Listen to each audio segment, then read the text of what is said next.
Subsequent Parole Consideration Hearing State of California Board of Parole Hearings. In the matter of the life-term parole consideration hearing of CDC number J38001, John Villa, Blythe, California, March 7, 2017. Panel present: John Peck, Presiding Commissioner; Rosalio Castro, Deputy Commissioner; Laura Shepard, Attorney for Inmate; James Krager, Deputy District Attorney Correctional Officer, unidentified. Corrections to the decision have been made. No. Yes. See review of hearing transcript memorandum. Holly White, transcriber, DE. Deputy Commissioner Castro. Okay, we're on the record. Presiding Commissioner Peck. All right. This is a... What is this? This is a subsequent parole consideration hearing for Mr. John Villa, J-38001. Today's date is March 7th, 2017. Time's approximately 2:30 in the afternoon. We're located at Ironwood State Prison. Mr. Villa was received in CDCR on October 21st, 1994 for murder second, assault with force, likely to produce GBI. Santa Barbara case. Case number is 197,987, and Mr. Villa had a minimum eligible parole date of November 2nd, 2012. This hearing is being recorded. For the purpose of voice identification, each of us is required to state our first and last name, spelling our last name. Mr. Villa, when it's your turn, and you go after your attorney, after you spell your last name, and you're doing that just for the transcribers, please give us your CDC number just for indication purposes. Inmate Villa, okay. Presiding Commissioner Peck, so we'll start with me. We'll go around the table, to my left. My name is John Peck, P-E-C-K. I'm the Presiding Commissioner. Deputy Commissioner Castro, Rosalio Castro, S-T-R-O, Deputy Commissioner. Deputy District Attorney Krager, James Krager, K-R-E-Y-G-E-R, Deputy District Attorney, Santa Barbara County. Attorney for Inmate Shepard, Laura Shepard, S-H-E-P-P-A-R-D, Attorney for Mr. Villa. Presiding Commissioner Peck, thanks. We also have one correctional peace officer in the room that is here for security purposes who will not be participating in today's hearing. Can I get you to raise your right hand, Mr. Villa, like me? Do you solemnly swear and affirm the testimony you give at this hearing will be the truth, the whole truth, and nothing but the truth? Inmate Villa, yes, I do. Presiding Commissioner Peck, Counselor, any preliminary objections? Attorney for Inmate Shepard, no, sir. Presiding Commissioner Peck, let's go over any disabilities you may have, Mr. Villa, that require reasonable accommodation. You wear glasses. You have your glasses on? 24 Inmate Villa, yes. 25 Presiding Commissioner Peck, do you have any? Hearing disabilities? Inmate Villa, no. Presiding Commissioner Peck, do you have any mobility issues where you need a wheelchair, walker, or cane? Inmate Villa, no. Presiding Commissioner Peck, do you know what your TAB score is? Inmate Villa, 12.9. Presiding Commissioner Peck, can't get any higher than that. Are you part of the mental health DELIV? Services delivery, whatever the heck that is. Inmate Villa, no. Presiding Commissioner Peck, do you have any health issues? Inmate Villa, no, I don't. Presiding Commissioner Peck, all right. Good. Are you on any kind of medications that have negative side effects? Inmate Villa, I take heart medication. Makes me drowsy, but I'm all right now. Presiding Commissioner Peck, how drowsy? Inmate Villa, well, it just makes me tired. Presiding Commissioner Peck, all right, did you? When did you get medication? Inmate Villa, this morning. Presiding Commissioner Peck, all right.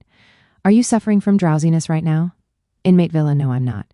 Presiding Commissioner Peck, all right. Good.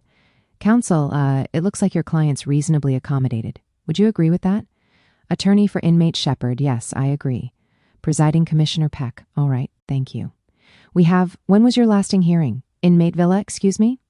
Presiding Commissioner Peck, when was your last hearing?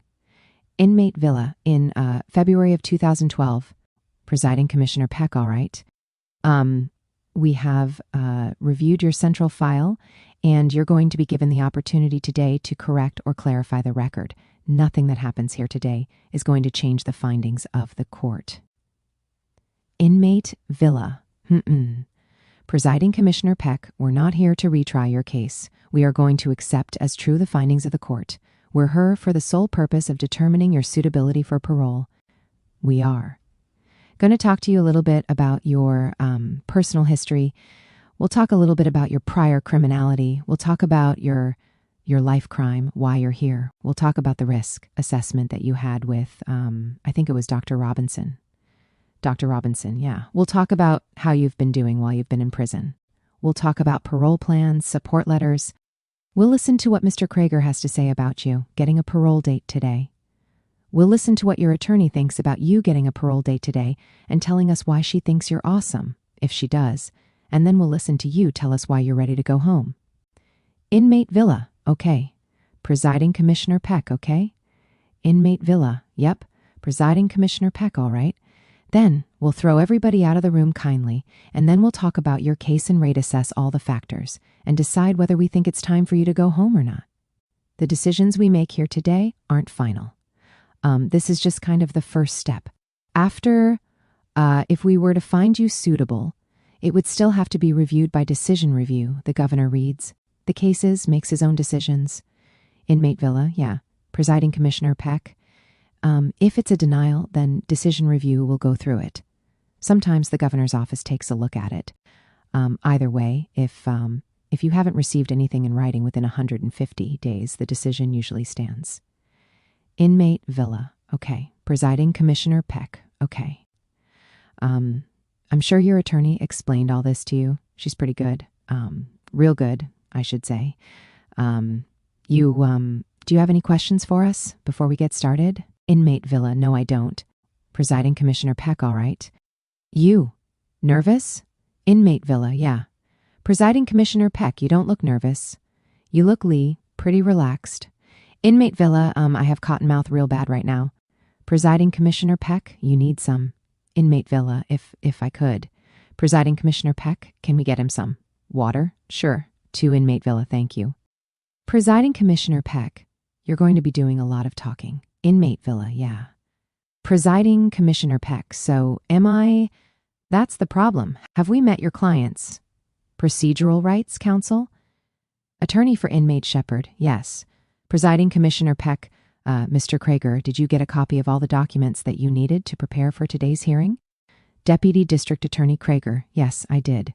Thank you. Presiding Commissioner Peck, MS Shepard? Attorney for Inmate Shepard, yes, and I wanted to check. There was an update to the 10-day packet, Presiding Commissioner Peck. I got it yesterday. Attorney for Inmate Shepard. I wanted to just make sure the DA got those last 5 pages. If not, I have a paper copy I can give him. Deputy District Attorney Krager, actually, I do. Attorney for Inmate Shepard, okay. It was this relapse plan and one more support. Letter that, unidentified voice, thank you. Attorney for Inmate Shepard, erroneously weren't in my original submission. Presiding Commissioner Peck, okay, all right. Yeah, we got it. I got it in email a couple of days ago, or yesterday, or I think it was yesterday. Thank you. Any additional documents you'd like to submit, counselor? Attorney for Inmate Shepard, nope. Thank you. Presiding Commissioner Peck. All right, let's get started. Oh, did you get a chance to do an Olson? Inmate Villa, yes, I did. Presiding Commissioner Peck, okay. You were born in San Gabriel. Inmate Villa, yeah. Presiding Commissioner Peck, March 31st, 1974. Inmate Villa. Parents named John and Vicky Phonetic. 21 Inmate Villa, yeah. Presiding Commissioner Peck, only child. Inmate Villa, yeah. Presiding Commissioner Peck. You weren't raised with, was that any other kids in the dictate? House when you were raised? Inmate Villa, no, my father remarried and a daughter with his other wife. Presiding Commissioner Peck, how old were you? Inmate Villa, 15. Presiding Commissioner Peck, okay. Still in the house, or Presiding Commissioner Peck, no, were you in the house where the other child was, or were you? Inmate Villa, no. Presiding Commissioner Peck, all right. Your parents, they divorced when you were how old? Inmate Villa, they were never married. They. Presiding Commissioner Peck, oh, okay. 24 Inmate Villa, myself. Issues, Inmate Villa, yeah. Presiding Commissioner Peck, prior. When was your first negative behavior? Inmate Villa, Presiding Commissioner Peck, how old were you? Inmate Villa, I remember being suspended from preschool and kindergarten. Presiding Commissioner Peck, how did you get? Suspended from kindergarten? Inmate Villa, fighting. Presiding Commissioner Peck, did you have a lot of fights? Presiding Commissioner Peck, you reported to the doctor that you had a history of neglect, physical and emotional abuse. Inmate Villa, yes. Presiding Commissioner Peck, your parents were young when they had you. Inmate Villa, yeah. Presiding Commissioner Peck, how old were they? Inmate Villa, I was born exactly 3 months after my mom turned 16. Presiding Commissioner Peck, that was dictate. Young. Inmate Villa, and I believe my dad was 23. Presiding Commissioner Peck, okay.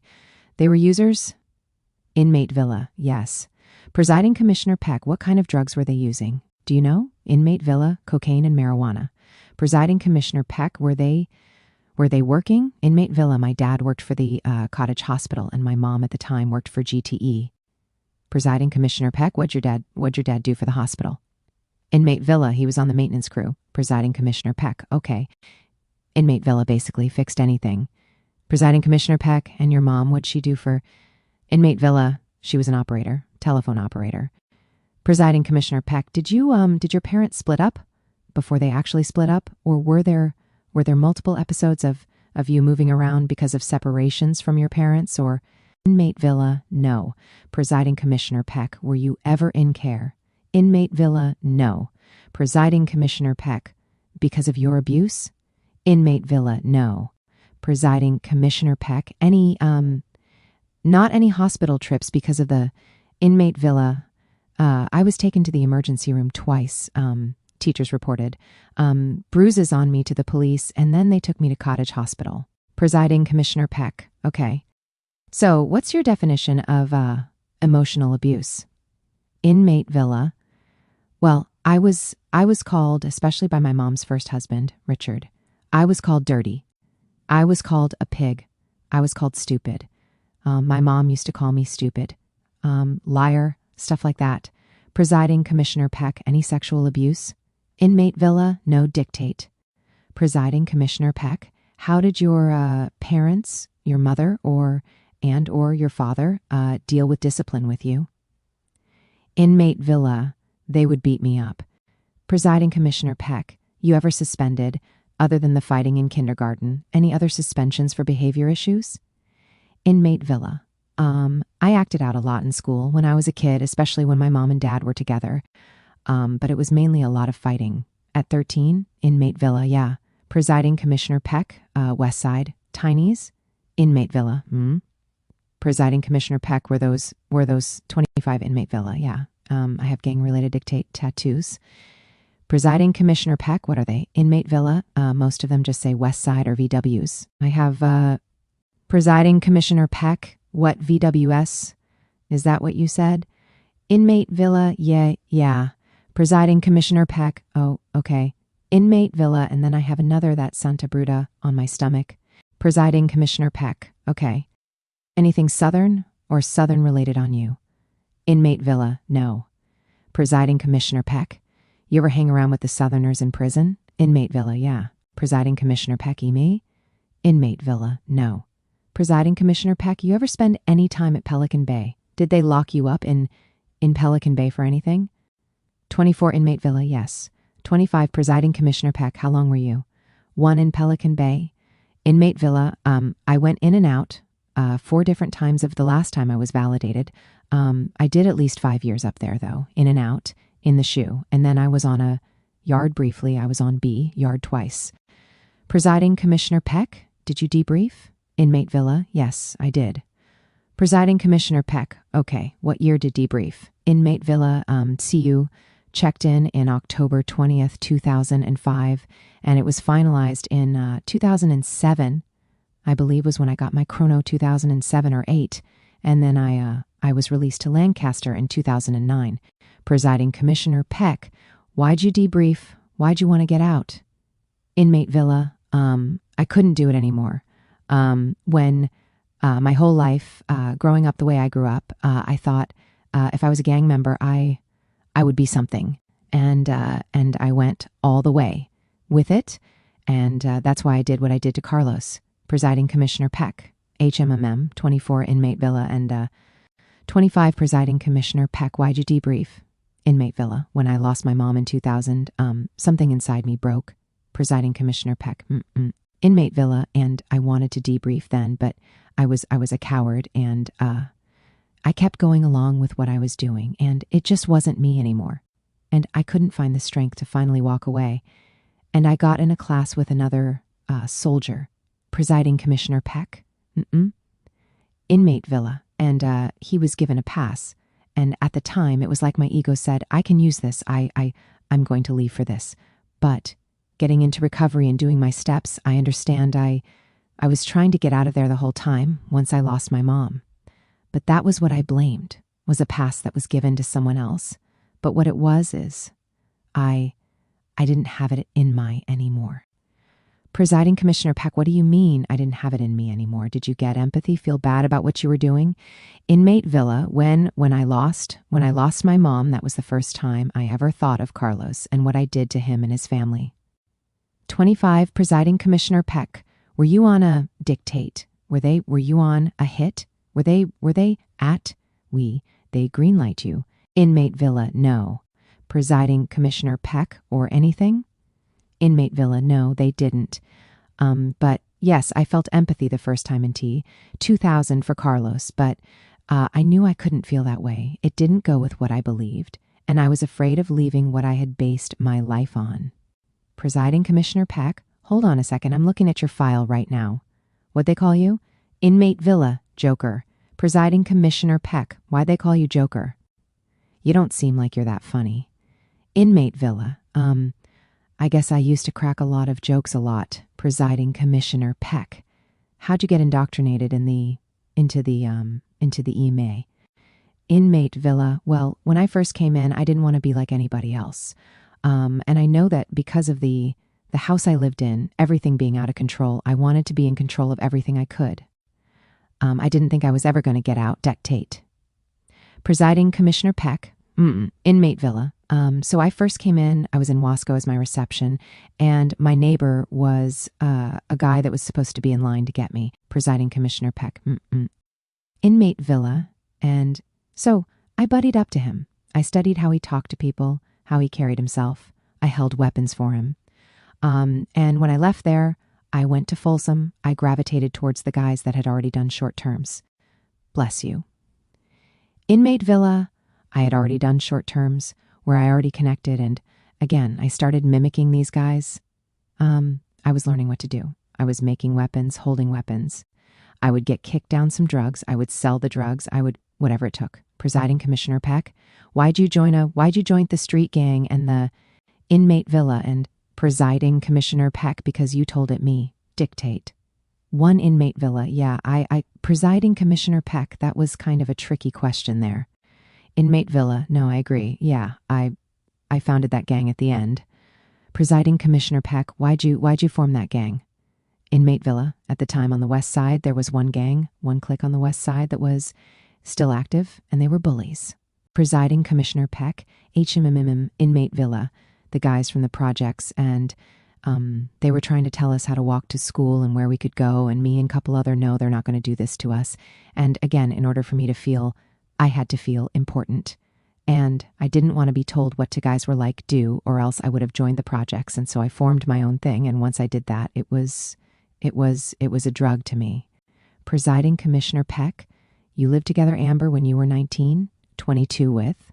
Inmate Villa, she moved in with, at my mom's. Presiding Commissioner Peck, do you have any children? Inmate Villa, yeah, my daughter Vanessa. Presiding Commissioner Peck, any domestic violence in your family? Inmate Villa, between me and Amber. Presiding Commissioner Peck, yeah. Inmate Villa, no. Presiding Commissioner Peck, there was domestic violence in your family that you saw? Inmate Villa, yes. Presiding Commissioner Peck, I mean that, with your parents. Inmate Villa, yes. Presiding Commissioner Peck, right? Yeah, okay. Any domestic violence in your life? Inmate Villa, that I committed? Never. Presiding Commissioner Peck, okay. Ever been in the armed forces?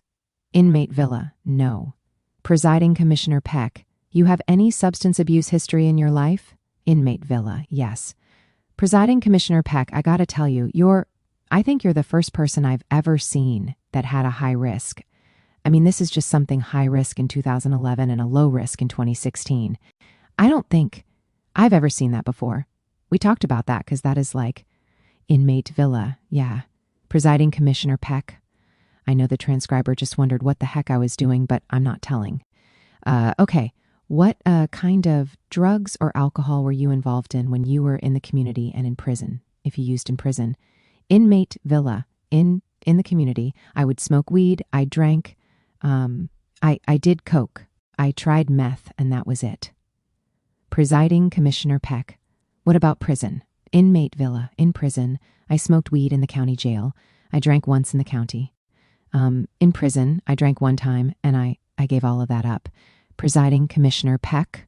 Well, if you drank Pruno, I could see why you would give it all up. That's the nastiest stuff ever. Ever any drugs? Inmate Villa, no. Presiding Commissioner Peck. When's the last used? Inmate Villa. In the county. Presiding Commissioner Peck, all right. The doctor thought you had an alcohol use disorder and cannabis use disorder. Inmate Villa. Presiding Commissioner Peck, do you agree with? Inmate Villa, yes, I do. Presiding Commissioner Peck. So, you had vandalism, probation violations, a probation suspension, public intoxication, escape from some boys' camp twice, assault with a deadly weapon with great injury, burglary, 9 counts, attempted burglary. That true? Inmate Villa, yes. Presiding Commissioner Peck, anything else as juvenile? Inmate Villa, no. Inmate Villa, no. Presiding Commissioner Peck, this is your first adult commitment? Inmate Villa, yes. Presiding Commissioner Peck, how old were you when this? 25 Inmate Villa, 9, dictate. Presiding Commissioner Peck, crime happened? Inmate Villa, 19. Presiding Commissioner Peck, just to put on the record, we will take into consideration you qualify as a youthful offender and will give great weight to your age at the time of a life crime, and we will be looking for inaudible, taking into consideration the hallmark features of youth. Why so much crime? I mean, you were in CYA. Why didn't any of this stuff work? Have you had an analysis of yourself? Inmate Villa, well, I've done self-analysis with all my self-helps, especially CGA. Presiding Commissioner Peck, let's talk first about your criminality. What got you involved in your criminal behaviors? Inmate Villa, the core issues, the core beliefs I formed as a child in my home. Presiding Commissioner Peck, like Inmate Villa, my dysfunctional home. Presiding Commissioner Peck, like violence, like what? Like Inmate Villa, well, violence was normalized. It had my dad beating my mom. Presiding Commissioner Peck, yeah. Inmate Villa, severely, on a regular basis. Both of them were beating me up, but what it was for me is when I got in my head that if I was a gang member, I wouldn't get beat up anymore. I would be respected, I would be feared, I would be left alone. But in the process, I became the one beating people you know. I became Inmate Villa, the one robbing people. Presiding Commissioner Peck. Why? Inmate Villa, because I believe that's what a gang member did, and I didn't care about anyone else, as long as I could just stop hurting. Presiding Commissioner Peck, okay. What's your education level? Inmate Villa, well, I got my GED, and I've got a bit of college. Presiding Commissioner Peck, in prison? Inmate Villa, yes. Presiding Commissioner Peck, when have you been in college? Inmate Villa, I was in college while I was in the 2 in Pelican Bay in 2008 and 9, and then they cut all the funding on us. Inmate Villa, I got, I believe it was 18 units, 15 to 18 units. Presiding Commissioner Peck, plan on getting your degree? Inmate Villa, yes. Presiding Commissioner Peck, you're pretty smart. You paroled from CYA January 5th, 1993. Inmate Villa, yes. Presiding Commissioner Peck, and you were on parole at the time of your crime. This crime? Inmate Villa, yes. Presiding Commissioner Peck, all right. Let's talk about, you don't have to talk about the crime if you don't want to, Inmate Villa. I'm willing to talk about anything. Presiding Commissioner Peck, all right. I can't make you talk about. Penal Code, Section 5011 says that you don't have to admit guilt or anything like that, but Inmate Villa, I want to. Presiding Commissioner Peck, if you want to, inaudible. If you want to talk about it, I want to talk about it. So, Inmate Villa, I'm guilty. Dictate. Presiding Commissioner Peck, all right, what, 2 happened? Inmate Villa, that day, Amber was pregnant, and that day I really wanted to spend the day with her. And I had the homies, they called me, the guys from the gang I used to be from, they called me and said, hey, So-and-so is baptizing his son. We're going to be over here at Oak Park. Presiding Commissioner Peck. Inmate Villa, I said. Nah, I'm going to be here. I'm going to stay home today. A few hours later, another guy calls and says, hey, we're going to be over here. I said, nah, I'm good. I'm going to stay here. And probably about an hour and 1/2 later, Amber told me she wanted to go to her parents' house. I wasn't allowed there. Presiding Commissioner Peck, why? Inmate Villa, they didn't like me. I was a criminal. I wasn't good for their daughter, and they knew it. She didn't. And as soon as she said she was going and I knew I couldn't go, it was my abandonment issues kicked right in. I know from doing my CJ Step 1, recognizing the pattern. As a kid, every time something went wrong, I ran to the gang. And I went straight to Oak Park. 'Cause a dictate, always had it in my life. They never turned their back on me. I still was blinded to what it was and what I was doing, but I knew they never told me, we're going to leave. You can't come around.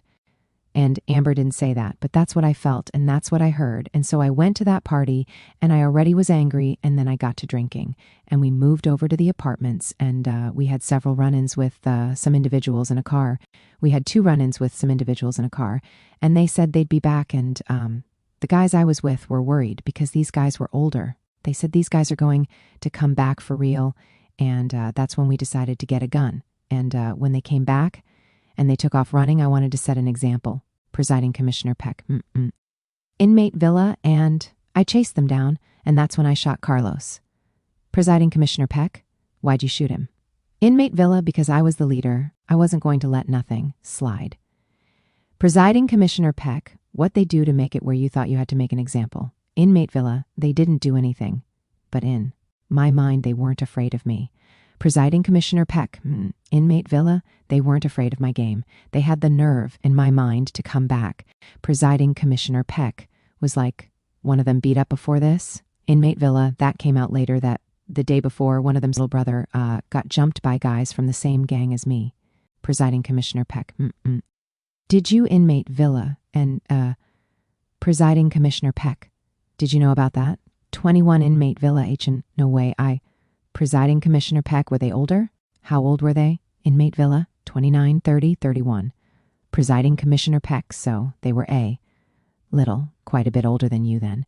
Inmate Villa, yeah, but I remember thinking there was 5 of them. There was 14 of us. I remember thinking we could beat these guys up.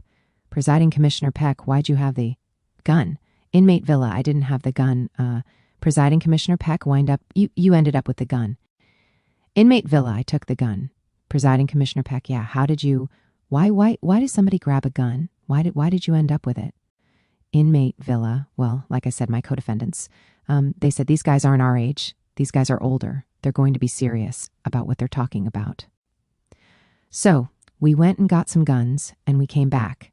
And when my CO defendant started shooting and they took off running, he didn't chase them. So I took the gun and chased them. Presiding Commissioner Peck, how many of you guys chased them? Do you remember? Inmate Villa, I was in the head lead. I know when I turned around, there was at least 3 of us where Carlos fell. Dictate. Presiding Commissioner Peck, when'd you get arrested?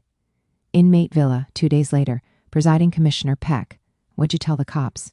Inmate Villa, I lied to the cops. I tried to cover everything up. I wasn't involved. I was in the apartments and I heard shooting and I ran from the shooting. I tried to cover it all up. And then they brought in by CO defendant, and he told me in front of the detective he had already confessed to shooting in the air and that I didn't have to kill him. And then that's when I admitted that I shot him, that I shot at him. Presiding Commissioner Peck, have you identified factors that led you to your criminality? Inmate Villa, Presiding Commissioner Peck, before we get into those deep psycho stuff. 25 Inmate Villa, well, obviously, me being a gang member. Presiding Commissioner Peck, yeah, there you go, gang member. What else? Inmate Villa, me being a gang member, me not having any empathy or remorse for anyone around me, not valuing anyone's life, including my own.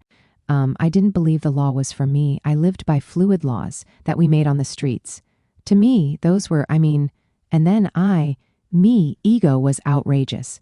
The fact that I was a leader enough, I needed to keep impressing the guys around me. I needed to be accepted. Presiding Commissioner Peck, you think you were impulsive? Inmate Villa, very impulsive. Presiding Commissioner Peck, do you think about before you did it, or things? Inmate Villa, no. Inmate Villa, I was reckless in my thinking. I was also very controlling back then. Presiding Commissioner Peck, so let's go through them. What have you done about your gang involvement? 25 Inmate Villa, the most powerful thing I did, dictate. After disassociating and debriefing, was getting involved with CGA. Presiding Commissioner Peck, okay, good. Inmate Villa, CGA changed everything. My mom left my dad and got into AA, and so I knew the program, and in prison. Even when I got into, I dropped out and I would read AA. AA is full helpful, but I would read it and think, there's got to be something. I didn't, even though CGA existed. Until my sponsor gave me the pamphlet of the lifestyle of addiction. I remember reading that, and I was just nodding my head with everything I read. Presiding Commissioner Peck, so what part if I'd been to CGA? Inmate Villa, Presiding Commissioner Peck, I've watched the program. I've seen it a few times, and, I kind of, and I got to tell you I like it too. I think it's good. I saw it Inmate Villa. It's very good. Presiding Commissioner Peck, I saw it at Mill Creek. I saw at Mill Creek a few times, and Inmate Villa, Presiding Commissioner Peck, somewhere else, whatever that was. So what was it about CGA dictate that you were able to connect to you? Inmate Villa, the lifestyle. Inaudible, the Presiding Commissioner Peck, except B. Inmate Villa, to the lifestyle. Presiding Commissioner Peck, all right. Inmate Villa, the fact that, how they have one thing in there. It's our beliefs form our manners, and our manners form our habits. The beliefs that I had from a very young age that told me I would be somebody from this, then when I got involved with the gangs and I got the traditions from the other gang members, these are the things we do. If people these and CGA hit on all these things come to use, and it blew my mind. And once I got involved with CGA, that's one of the reasons I said, you know what, I want to just, the college I can do dedicating myself to this, and I sponsor. But CGA, I worked with 3 different sponsors, and it was a yard here when I got involved with CGA, and those guys changed my life. They opened my eyes even to, my sponsor told me when I was in Calipatria, he said, I haven't been seeing you on the yard. And I said, yeah, I don't really like to come out because I'm afraid, because there was a lot of 2-5ers on that yard. I said, I'm afraid of maybe they'll try to label me as one of these guys. And my sponsor told me, do you know that's anti-social behavior? And I was like, what do you mean? I'm pro-social. I'm a programmer. And he said, Johnny, do your building cops, do they know how you do your program? I said, yeah. And he said, they know your program, right? I said, yeah. He said, the yard cops know that too, right? I said, yeah. He said, so if a 2-5er walks up to you, they're obviously walking up to you to ask you for help. And it blew me mind because he said, when you were a criminal, how did you look at guys that were doing good? I said they were lames to me. Presiding Commissioner Peck, pieces of shit, Inmate Villa, yeah. And he said, okay, so now you're that. And how are you looking at them? Do you realize those are the things that CGA did that to that man? Every one of my sponsors, lifers, have all gotten home. And these guys, great people, and that program did that for them. Presiding Commissioner Peck, do you think substances had something to do with your crime? Inmate Villa, absolutely. Presiding Commissioner Peck, okay, so have you addressed your substance abuse problem? Inmate Villa, CGA tells me, there's no cure for my disease, but I can hold it in remission by applying the steps, by using spiritual principles in my life and my interactions. So I will always have this disease. Presiding Commissioner Peck, Inmate Villa, but with my relationship with God, applying the steps, identifying my triggers, attending meetings, attending church. Presiding Commissioner Peck, what are your triggers? Inmate Villa, I've got a lot of triggers, but Presiding Commissioner Peck, I've got a lot of time. Inmate Villa. For gang activity and criminality, it's reminiscing or glorifying criminal activities. Gangster rap music, I cut that out. There's low self-esteem, rejection, loneliness, anger, need to impress. For the substance abuse, a lot of that is feeling angry, alone, rejected, going to parties, even barbecues, dictate. Presiding Commissioner Peck, I thought you said abandonments issues were what led you to. Inmate Villa, yes. Presiding Commissioner Peck, going to this right? Inmate Villa, Presiding Commissioner Peck, how do you deal with issues when you feel abandoned, right? How do you deal when you feel abandoned right now? How do you deal with it? Inmate Villa, well, first of all, I know I'm not abandoned at all. I know that I'm loved. I know that I'm worthy. I know that I'm cared about. And I know that my happiness has to come from inside first. And for me, those are the main things. Presiding Commissioner Peck, who's your support system out there? I'm just going into all your areas. I don't care. I'm just rolling now. Who's your support system? Inmate Villa, the pastor at training center. Once I came here, I have to write him now, but Dennis Martinez. Another brother in Christ. Manny Flores phonetic. My wife, my daughter, my aunt, my uncle dictate. Presiding Commissioner Peck, same wife or a different wife. Inmate Villa, no, this is a different. Presiding Commissioner Peck, who's your wife? Inmate Villa, Rebecca. Presiding Commissioner Peck, how'd you know her? How'd you meet her? Inmate Villa, I met her in 2009 through a friend recovery. Presiding Commissioner Peck, what do you think are going to be your biggest challenges when you hit the streets? Inmate Villa, I've never lived out there. I've never paid rent. I've never paid taxes. I've had one real job that I worked for someone else. I understand that I have to learn how to live. I have to learn how to function in society. But I know that, and that's why I'm picking transitional housing. After that, I'm willing to go to sober living. I have a very strong family support system. Presiding Commissioner Peck, okay, so I know you've never lived in the streets. Inmate Villa, dictate. Presiding Commissioner Peck, I know you've never really had to make your decisions. That's not what I really asked you. Inmate Villa, Presiding Commissioner Peck, so let's focus. What do you think your biggest issues are going to be? Are you trying to say that you're worried about paying taxes? Inmate Villa, no. Presiding Commissioner Peck, or are you worried about other things? Inmate Villa, well, I'm worried about being judged by the way I look. I know it's going to be, I have people willing to give me work, but I know that would be hard. Presiding Commissioner Peck, Inmate Villa, Presiding Commissioner Peck, what are things that you're worried about? You've been in prison your whole life, right? Inmate Villa, yes. Presiding Commissioner Peck, I can literally your whole life. Inmate Villa, yes, dictate. Presiding Commissioner Peck, you've been in some sort of incarceration. Inmate Villa since 13. Presiding Commissioner Peck, where people have been telling you what time you're going to eat, what time you're going to go to the store, what time you're going to do everything in your life. The time you're going to go to work, whatever job you have right now. Inmate Villa, Presiding Commissioner Peck, what are things that you think you really need to? You identified your triggers, right? Inmate Villa, yes. Presiding Commissioner Peck, but what are things that are going to be something that you're going to go? You know, this is what I'm kind of really worried about out there. What are some of the issues that you're really worried about when you get back to the community? What are they? Well, you've never lived with your wife. Inmate Villa, no. And Presiding Commissioner Peck, living with, seeing someone in a visiting room is a lot different than living with somebody. Dictate. One Inmate Villa, I understand that. Presiding Commissioner Peck, so do you think that's going to be an issue? It will be work, Inmate Villa, yeah, and I understand that, and we've both discussed that. It's like you said, we've never been outside of prison together. Presiding Commissioner Peck, right. Inmate Villa, she has a family. Luckily, they so far are accepting of me. Presiding Commissioner Peck, yeah. Inmate Villa, but you're right. Inmate Villa, yes, they do. Presiding Commissioner Peck, have they written? Have you talked to them? Inmate Villa, yes. Presiding Commissioner Peck had communication with them? 20 Inmate Villa, yes. Presiding Commissioner Peck, all right. Are you, so how you going to manage that marriage? How are you going to deal with that marriage right now if you got out?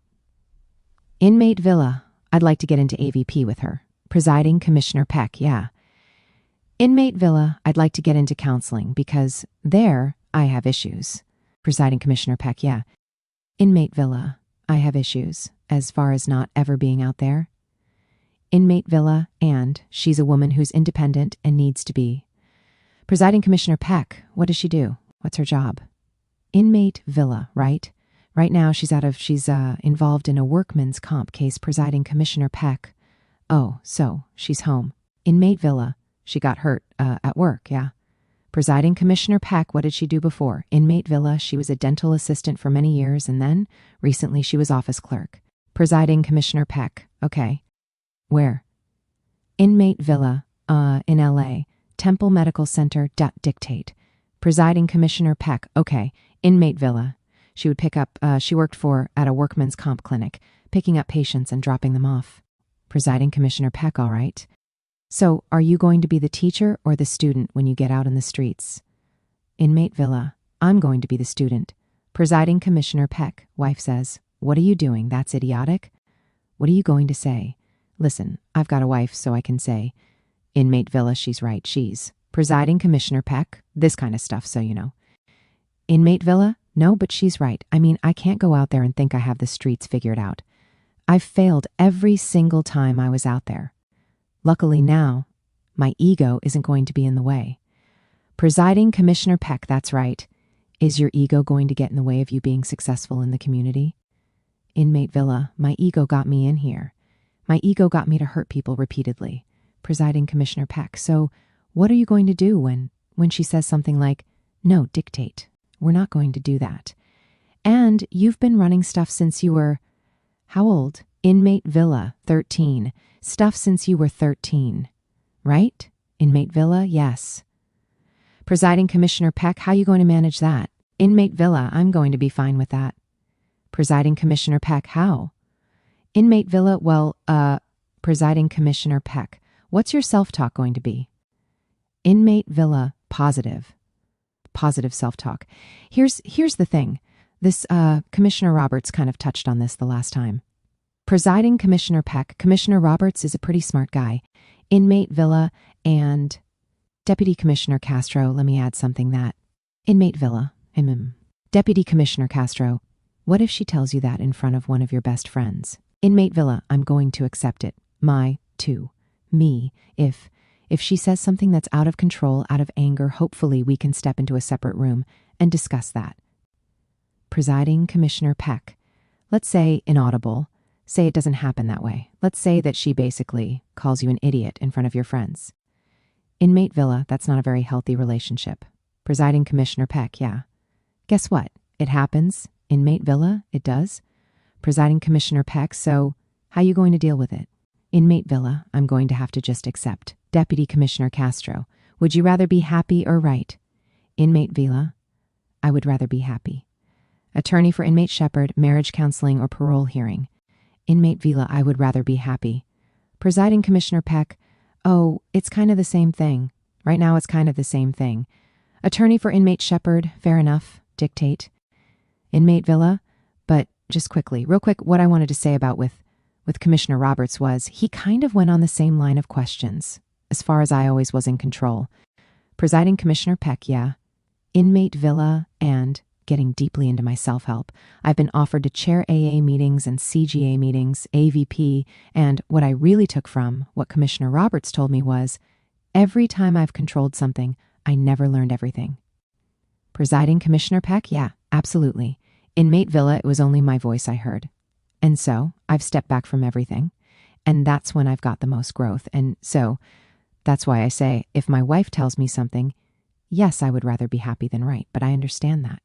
If somebody is telling me something, especially in situations I've never been in before, Presiding Commissioner Peck, yeah, Inmate Villa, I kind of have to agree. Presiding Commissioner Peck, well, you're saying right things.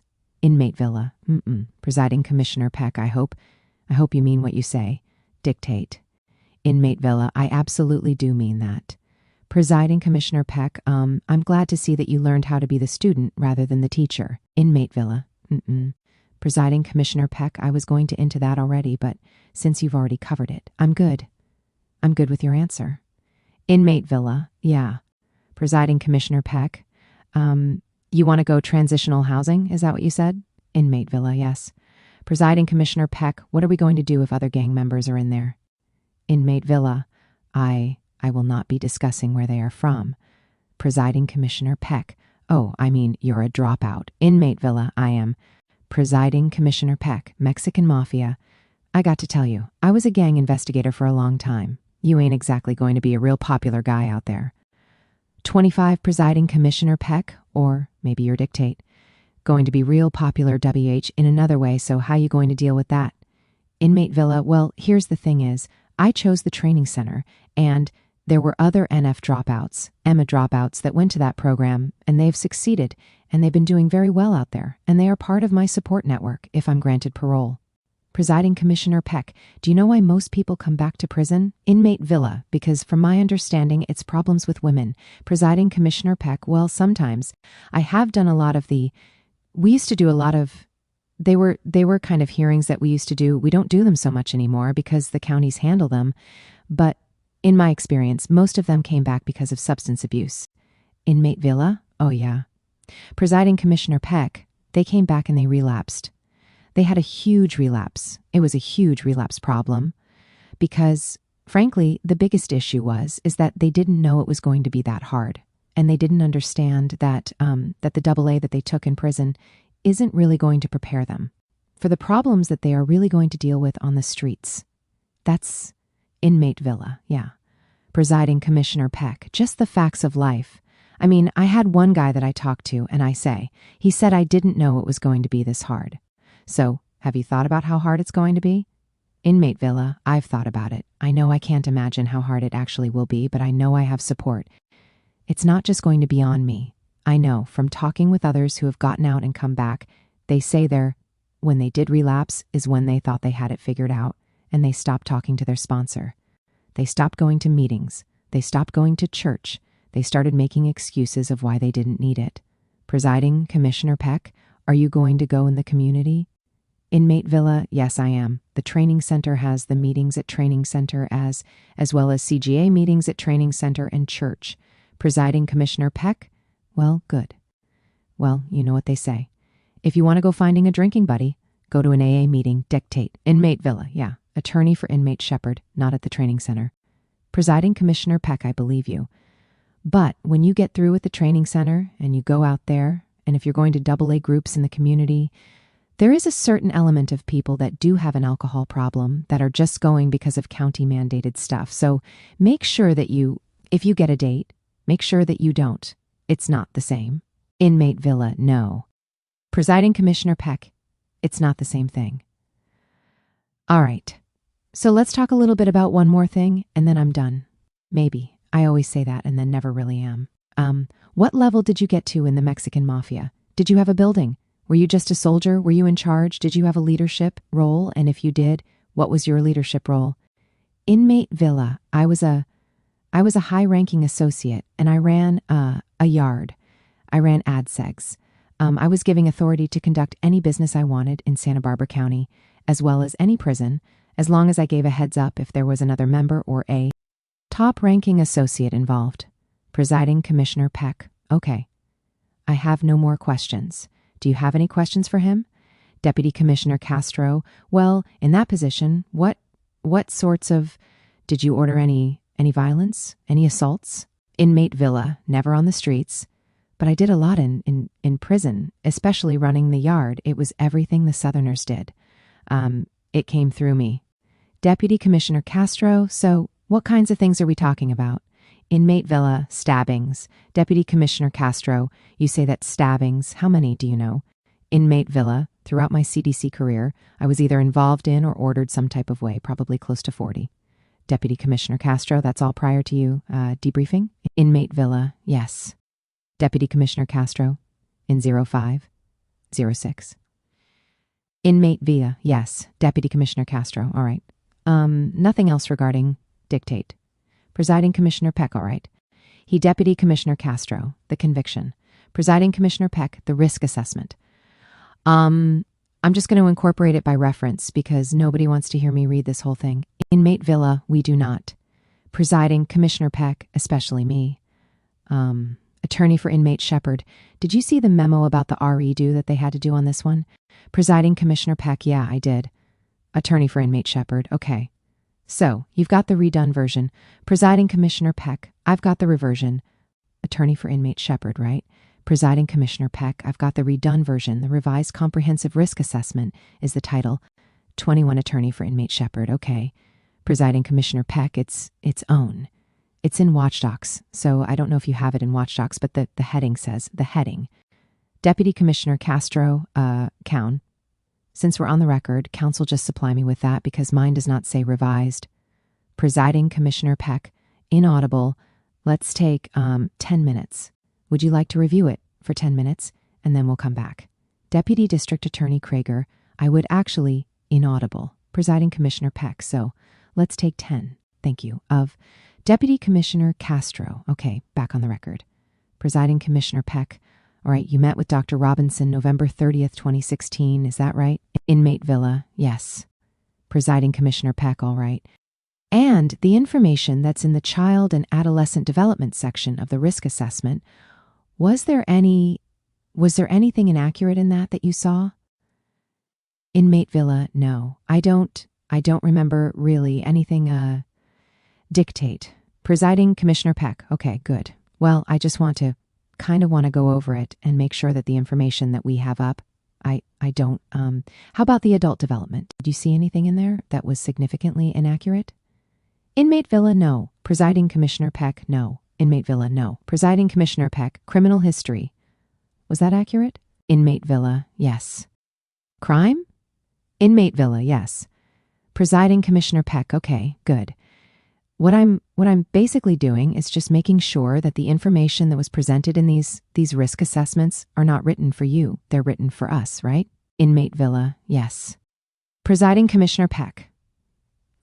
So when we do the evaluations, I want to make sure that the information that they presented to us, even though I have lots of confidence in Dr. Robinson, but I want to make sure that if there was something inaccurate that was listed, in here is that we at least know about it so we can make our own assessment on the risk, on what kind of risk you are.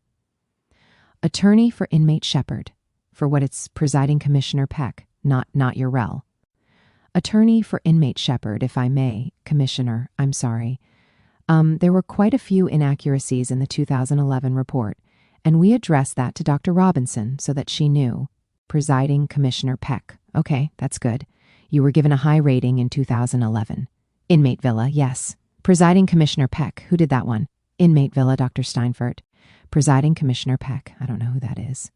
All right. The doctor, in your substance abuse and related disorders, said that you met the criteria according to the DSM 5th edition, DSM-5 for alcohol use disorder, cannabis use disorder in a controlled environment. The doctor did a major mental disorder, personality disorder evaluation with you, and said, according to the DSM-5, a diagnosis of personality disorder is warranted when there is an enduring pattern of clinically significant dictate, impairment that deviates markedly from the expectations of the individual's culture. This pattern is manifested in at least 2 of 4 areas: inaudible, emotional expression, interpersonal functioning, and impulse control. The essential feature of antisocial personality disorder is a pervasive pattern of disregard for and violation of the rights of others that begins in childhood or early adolescence and continues into adulthood. The doctor says there is sufficient data from Mr. Villa's self-report on the record that confirms the presence of a conduct disorder, as indicated by repetitive and pervasive pattern of behavior, in which the basic rights of others or major age-appropriate suicidal norms or rules are violated. Evidence of a conduct disorder prior to age 15 is a requisite criterion for a diagnosis of antisocial personality disorder in adulthood, and the doctor said that you met that criterion. And the doctor also said that you exhibited other indicators for antisocial personality disorder in your adult life, gang activities. Until 2005, disciplinary record noted problems with rules compliance and VI, and violence in the early part of his incarceration, as well as possession of weapons. And the doctor also said it's taken you some time to acknowledge your full culpability for your life offense. The doctor did say that there's been marked improvement over the past 10 years, and that's by your decision to disassociate from your gang and program meaningfully. You've included transitional housing unit from 2007 to 2009. Your previous antisocial tendencies SE seemed to be in the process of resolution. Yet, due to the chronic and enduring nature of personality disorder, you will need to display a protracted period of predominantly pro-social behaviors when you're no longer in the prison environment, in order to conclude that your personality disorder has been resolved completely. Of course, the only way we can do that is let you out and then kind of see how that goes. So I always like that part of it. Inmate Villa. Presiding Commissioner Peck, the doctor went over your institutional behavior, went over parole plans with you, did an analysis of historical factors as far as making an assessment for a risk of violence, and the doctor said you displayed many of the historical factors that correlate with dangerous recidivism. Your history of violence included school and gang-related offenses, the life crime, violent incidences in prison, other dictate. Antisocial behaviors were evident across much of his lifespan. He has a history of alcohol and marijuana abuse. Many peers were gang members, abused substances, and were largely unemployed. Most had criminal histories. He was not able to sustain a committed romantic relationship in the community. However, he has been married since 2011. He was treated for anxiety and CCMs. He violated terms and conditions of his probation and parole, past violence, substance abuse, and antisocial behaviors, negative peer influence, inability to sustain intimate relationships, mental illness, and violation of conditional release correlate with violent reoffense. The doctor thought that many of the issues that were historical seemed to be relatively well managed now. The doctor thought that, in the historical section, that your history reflecting the presence of pervasive antisocial tendencies characterized by recklessness, being impulsive, being irresponsible, failure to accept full responsibility for your conduct. You have been diagnosed with an antisocial personality, but the doctor did think that appeared to be in remittance. And the doctor did. Checked your psychopathy level through the PCLR score, and the doctor thought that you were below the dictate. Median North American male inmates, so that's good. The doctor doesn't think you a sociopath, or inaudible. The doctor did a CLI, clinical analysis. The clinical is a little more current, so that's kind of what we're really going to look at. Historical is one part. Clinical is pretty important. The doctor said you accept full responsibility for your conduct in the life crime. He acknowledged that he used the situation in service to his ego in an effort to install fear and respect to the rival gang members that were present. And his remorse was evident. He looked sad. His head was hung low. He shed tears as he spoke about the life crime, sorrow for his conduct, and empathy for the victim who was killed, and his family was consistent with one who is truly contrite. Additionally, he seemed to recognize that making amends was both direct and indirect in scope. On balance, Mr. Villa did not readily identify the witnesses present who saw their friend shot and killed in front of them as obvious victims of the crime. He reportedly had the experience of being shot at in the community. Therefore, it would be expected that he would have first-hand knowledge of what the witnesses likely experienced. Yet, at the time of evaluation, he had not considered writing letters of amends to those individuals, despite the fact that he identified them correctly and obviously knew their names. He was encouraged to consider the wider scope of those affected by his life offense, rather than only present who was killed and the family's family members. The doctor did an insight assessment, and the doctor thought that your responses revealed the efforts he had invested in examining the causative factors of his life crime and his gang involvement. He was able to link his own victimization through his need to develop a way to protect himself. Reportedly, he found that in the context of a gang. He could also relate how his primary character defects played into his criminal choices. Could see that he had availed himself to the resources in custody that would assist him in identifying and rectifying those issues, inaudible in CGA as a primary contribution to the pro-social alterations he had made, and the doctor thought that your insight appeared to be adequate. His capacity for introspection was evident, and he also submitted written documents such as the AB, Evolution of Me, from the core issues, belief to spiritual principles that explain the insight he thought he had developed. Given Mr. Villa's history with alcohol and drugs, he was inaudible about why he began using those substances as a teen. He reported my desire to impress. He questioned about why he thought his use escalated, and in quantity with alcohol, he explained, I had to outdrink all of them. My ego wasn't going to let me be one of the other guys. He was further asked to address his increased use of marijuana. Basically, he said he was an angry kid and marijuana made him laugh. When asked if he believed he had a substance abuse problem, Mr. Villa responded, "I did." When asked if he currently had a substance abuse problem, he said, "No, absolutely not." He did state, "I know I'm a recovering gang member and an addict." He conceded that he could be tempted to use intoxicants in the future, which, the doctor said, was a critical recognition in order to avoid relapse, identified as internal, external triggers as being around others, going to parties. Internal triggers included desire to impress, insecurity, feeling rebellious, lonely, angry. According to Mr. Villa, he made a commitment to remain clean and sober. Per this report, he did that a number of years ago. Specifically, he stated, "When I stopped in 1995 and drank the last time, I made a decision. I knew I would be involved in politics." Prison gang. In 2005, I left Dictate.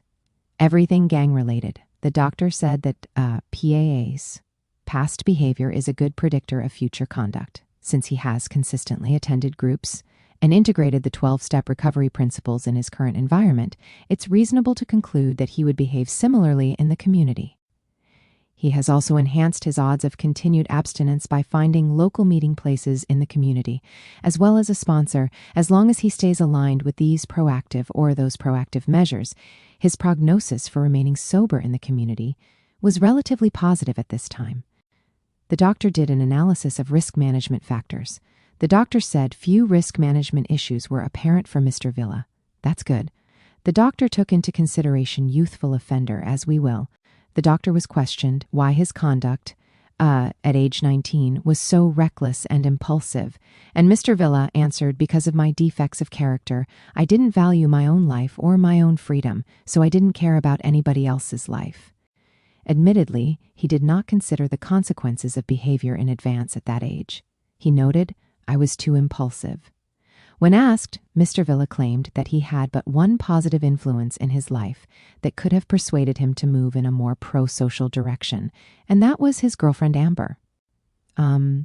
Notwithstanding, he admitted that his peers held a much greater influence over here than she did. He explained, "I was much more concerned about what the gang would think of me. Everything I did was trying to impress." He concluded this was one of the primary motivations for his life offense, his peers' opinions and of his actions. When asked about why his juvenile and adult arrests failed to dissuade Mr. Villa from additional crimes, he explained, "Because I never addressed the defects of character. In my belief system, I was supposed to go to I was supposed to go to Pelican Bay. These traditions were passed down from such a young age. I believed that. Hence, early arrests did not dissuade his criminality. Rather, they reinforced it."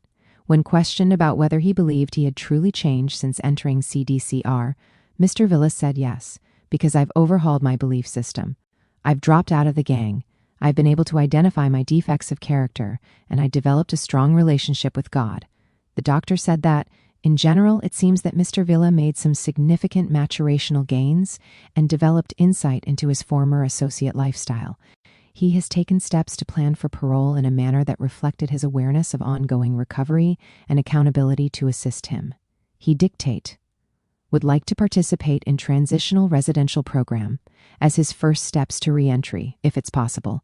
He showed a realist appreciation of what his needs would be upon release.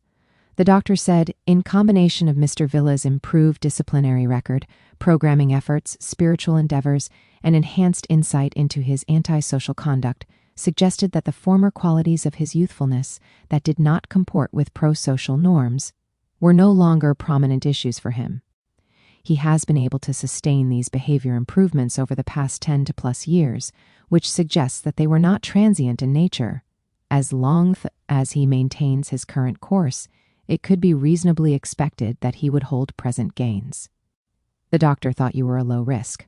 Actually, it's a really good report. Counsel, any comments about the risk assessment? Attorney for Inmate Shepard? No.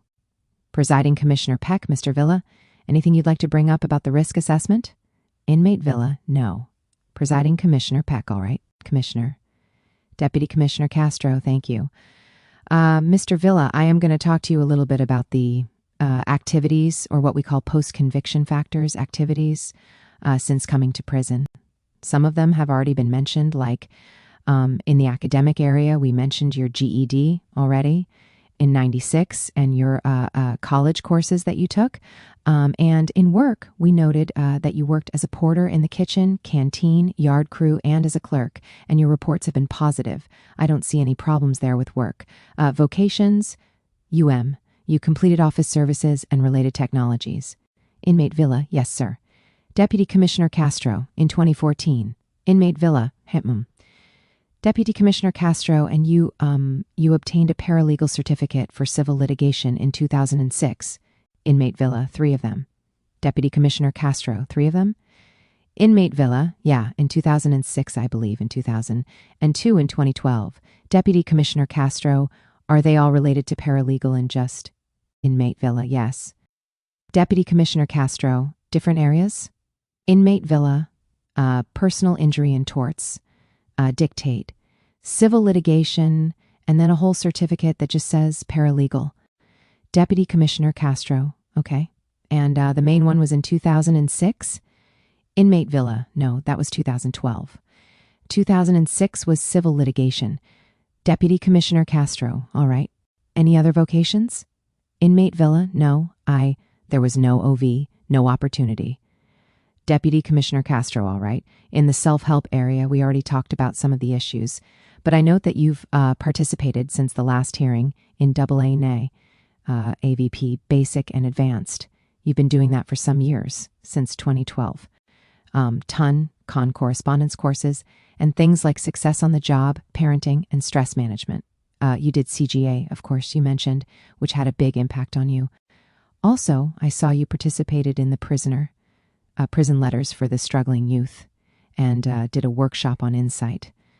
Any others since the last hearing? Inmate Villa, no, I believe that's it.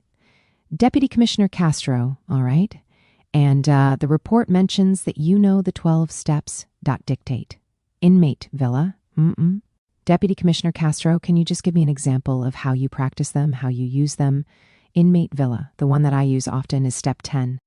When I'm mentoring others in or sponsoring others in CGA, I like to tell them it's from I hear Google that's their Google step 10. It's important for us when we have an interaction with someone, if we walk away feeling bad or they walk away feeling bad, we need to review our actions. And step 10 will tell us which step we need to apply.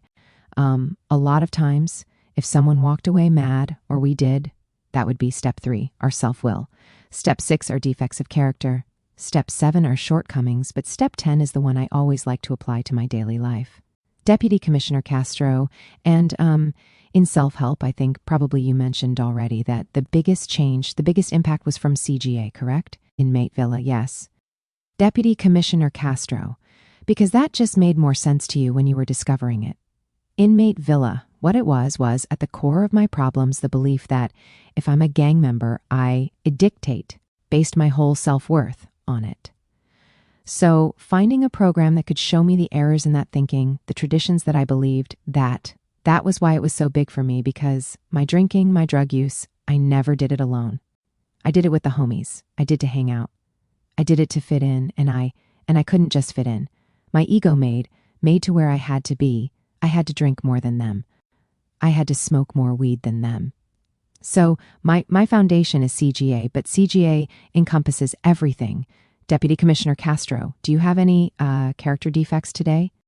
Inmate Villa, CGA teaches me that they don't go away, but by me identifying what they are and applying spiritual principles and the 12 steps in my daily life, I can keep them in remission. Deputy Commissioner Castro, so how do you keep your ego with a sense of wanting to be the best, always? How do you keep that in check? Inmate Villa, 1 is to remember what I've done, the damage that I've caused, the shame that I feel for things that I've done in my past, and another's just the reality of when I was that person, where I went in my life. I went to California Youth Authority at 15. I killed a man at 19. I got involved in prison politics and continually victimized men, their families, their loved ones, trying to be that person.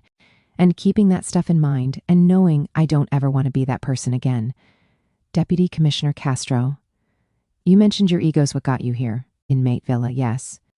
Deputy Commissioner Castro, all right, well, we covered substance abuse and other things, and you mentioned it is a disease. Inmate Villa, Deputy Commissioner Castro, Anything else you want me to know about your self-help? Inmate Villa. I think that's it, sir. Attorney for Inmate Shepherd, Commissioner. You haven't mentioned his book reports. I don't know if you would cover them somewhere else or consider them part of self-help. We submitted about 6 book reports. Deputy Commissioner Castro, it's related, and I do have his submission that I'm going to go over and put on the record. Attorney for Inmate Shepherd, okay. Deputy Commissioner Castro, we'll talk a little bit more about that at that point. All right, going on to discipline. I found a total of 115 rule violations. 6 of them had to do with violence. The most recent violent one was in 2005 because of a weapon, possession of a weapon. And then only 1 possession of alcohol, 2000. And at 2005 was your most recent. Inmate Villa, Deputy Commissioner Castro, these violence-related 115 seconds. Were they related to the gang? The melee with staff injuries and the assault with serious bodily injury. All that was related, Inmate Villa, every TI, every one of them. Since I dropped out, I haven't gotten one write-up. Deputy Commissioner Castro, we already mentioned some of the things you did with the gang for which you were not written up. So I don't really have anything to add regarding your discipline. Inmate Villa, okay. Deputy Commissioner Castro, unless you want to tell me something about your discipline record that you think we should know. Inmate Villa, no sir. Deputy Commissioner Castro, all right. And for your parole plans, I know that some of this is covered in the documents. Dictate. Inmate Villa, Deputy Commissioner Castro, but just briefly and simply stated, where do you plan to live? Inmate Villa, I would like to go to the training center. I really got to know those guys there. The church that I went to in Calipatria, it was the training center's church. They would come every Saturday, so I got to meet Pastor Dennis, the founder, the CO founder, Larry Johnson, Mike Lazarus, the head counselor, and a lot of the guys in Calipatria. That's where they went. And they have such a good, the guys are doing great out there. And the networking with the lifers, helping each other get jobs, and is very encouraging to me. Deputy Commissioner Castro, and after that, Inmate Villa, Amity Vista, Deputy Commissioner Castro, where's that at? Inmate Villa in San Diego. Deputy Commissioner Castro, Amity Vista Ranch. Inmate Villa, yeah. Deputy Commissioner Castro, is that also a residential program? Inmate Villa, transitional, yeah. Deputy Commissioner Castro, transitional. Inmate Villa, yes. Dictate. Deputy Commissioner Castro, are you going to there? Inmate Villa, yeah. Attorney for Inmate Shepherd, I think he's saying that's a backup. Inmate Villa, yeah, that's the backup. Attorney for Inmate Shepherd, he's asking in time, after training center, what next? Inmate Villa, oh, excuse me. Is that what you were asking? Deputy Commissioner Castro, yeah, after the transitional. Inmate Villa, I'm thinking of doing, the training center also has sober living homes, and I'd like to dedicate a year to the training center. Deputy Commissioner Castro, a year or the sober home? Which one are you talking about? Inmate Villa? Well, 6 months at training center, and then after 6 months, you go into their sober living home. Deputy Commissioner Castro, so 1 year total of transitional housing. 24 Inmate Villa, yes. 25 Deputy Commissioner Castro, and after that, where would you live? Inmate Villa, I would like to stay in San Diego. That's why I would like to give that year, so I can save up money, find a job, and plant roots. Deputy Commissioner Castro, so nothing set. Inmate Villa, no, just that I don't want to get ahead of myself. I would like to go to transitional housing and then to sober living, but I do have family in San Diego that are willing to help. Deputy Commissioner Castro, all right. And how are you going to support yourself? Inmate Villa, well, at training center, they provide the meals, but I've got a lot of the support. My dad, my aunt, my uncle, my wife. They're going to give me an allowance. They're going to buy some clothing for me. Through the training center, I will find work. I will have a bicycle. I've got my birth certificate here to make sure I get my driver's license, my ID. Deputy Commissioner Castro, any job offers yet? Inmate Villa, my sponsor works for Rayo Flooring in San Diego, and he's trying to line up a job for me with his boss, Ed Young. Dictate. Deputy Commissioner Castro, and how are you going to maintain sobriety? Inmate Villa, through meetings at training center. They've got AA meetings, NA meetings, CGA meetings. They've also got church. I also have my support system. I have a sponsor in the community. Deputy Commissioner Castro, are you going to continue to do that after the training center and sober living? Inmate Villa, yes. Yes, I will continue to that. Deputy Commissioner Castro, have you identified any places to go? Inmate Villa, excuse me? Deputy Commissioner Castro, have you identified any places, any addresses, or... Inmate Villa, oh yeah, I have a list of meetings, but I plan on trying to stay near the training center area, and even when you're out of their program, you're still allowed at their meetings and church and everything. Deputy Commissioner Castro, all right. And, what about your tattoos? Plan on removing any of them? Inmate Villa, I would like to get my hands done, my neck done, I don't know if they could get my arms done, but I know I can wear long sleeves and I can dress to cover them up. Deputy Commissioner Castro, we already talked about what the biggest challenges you would face on parole. Let's go into some of your documents because these address some of our parole issues. So you provided a submission. It's in the 10-day. It's got your parole plans, relapse prevention plans for alcohol, substance abuse, gang activity, criminality, and violence, emotional management plan. Inmate Villa, can I see that? Deputy Commissioner Castro, what's that one about? Inmate Villa, I have to get it from Inaudible, how to manage. Deputy Commissioner Castro, I don't need the details. I just want in general what, Inmate Villa, it's to manage emotions that I will encounter. Deputy Commissioner Castro, like what? What emotions are you preparing for? Inmate Villa, I'm sure I will encounter anger, frustration. Those were always in the past the ones that did the most damage. Those are the ones I've done the most work on. Frustration would probably be a big one just because I don't know the world. Deputy Commissioner Castro, so you talked. I read somewhere about you having anxiety in Inmate Villa. Yes, that was Deputy Commissioner Castro. Issues like that, and now I see emotions here. Are you planning on getting any professional help for Inmate Villa? Yes. Counseling is provided at training center. I would like to add, though, that the anxiety issue was when I was dropping out.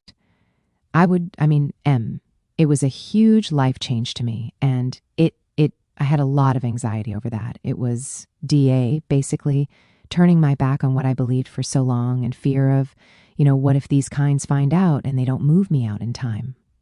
So that was when I had the anxiety. Deputy Commissioner Castro, do you regret having done it? Inmate Villa, no. No way. You talking about dropping out? 24 Deputy Commissioner Castro, yes. Deputy Commissioner Castro, all right, you also did some apology letters. Inmate Villa, Deputy Commissioner Castro, 2012 and 2017. So just who are your victims? Inmate Villa, Carlos Medina, his wife, Laura, their son, Carlitos, his mom, his sisters, his brother, Joe Valacourt, phonetic, Joe Oliveira, David Martinez, Mike Morello, phonetic, the other witnesses that were living in the homes there, my community, the doctors that had to work on Carlos, the firemen. It just goes on and on. Deputy Commissioner Castro, did you write a letter to Carlos himself? Inmate Villa? No, I didn't write one to him. Deputy Commissioner Castro, why not? Is of these letters Inmate Villa? Everyone's so hard right, and that letter should have written to I what do is make that I am sure everybody that I mentor, I speak of Carol's, I speak family his didn't write of, and that hurt. I everyone Carlos letter, but speak of him and think of him I a daily. 25 Deputy Commissioner Castro, is there any reason why you didn't? 2 Inmate Villa, no there isn't, no. Deputy Commissioner Castro, all right. Essays you wrote, Inmate Villa, Deputy Commissioner Castro, accepting responsibility, causative factors, CGA, step A, evolution of 2, of me, I mean you, and then an inaudible chart, your ego desire to impress, drug and alcohol, gang activity, locating the roots of your addiction, slow process to your debriefing. Why was it a slow process again? Inmate Villa, because when my mom died, and again, this is a lesson I try to teach these guys I'm mentoring also, is when I lost my mom, that was the most devastating pain I had ever felt in my life. And as deep as that pain was, my defects of character were deeper, and I thought of dropping out when I lost my mom, repeatedly, and I couldn't get over who will I be if I drop out. Deputy Commissioner Castro, Inmate Villa, what am I going to be? And it took time. It took. My ego wouldn't let me just go. My fear, I was worried about what other people were going to think of me, people that had never done anything good to me or for me. So that was what took me so long, my defects of character. Deputy Commissioner Castro, all right, your book reports on feeling very alive, never die, when dad hurts mom, the boy who was raised as a dog, traumatized children, no time to say goodbye, beyond the bullet, the power of positive thinking. How have these book reports helped you? Inmate Villa, they've all gone into issues that I had, and one that I really want to talk about briefly is the one about suicide. My mom killed herself in 2000, and people in here would say, this person's weak if he killed himself. I couldn't even grieve my mom. And that book talked about that there are meetings for people like that, and it's like people feel shame when a loved one dies like that, and it just let me know where there's people that went through what I went through, felt that same way. And those are meetings I could attend to. Deputy Commissioner Castro, and you couldn't grieve because you couldn't show emotions and insight. Inmate Villa, nope. I'm sure you guys know, from dealing with inmates in that world that I chose, it's dog eat dog. Somebody would have wanted my position and took that as an opportunity to do that.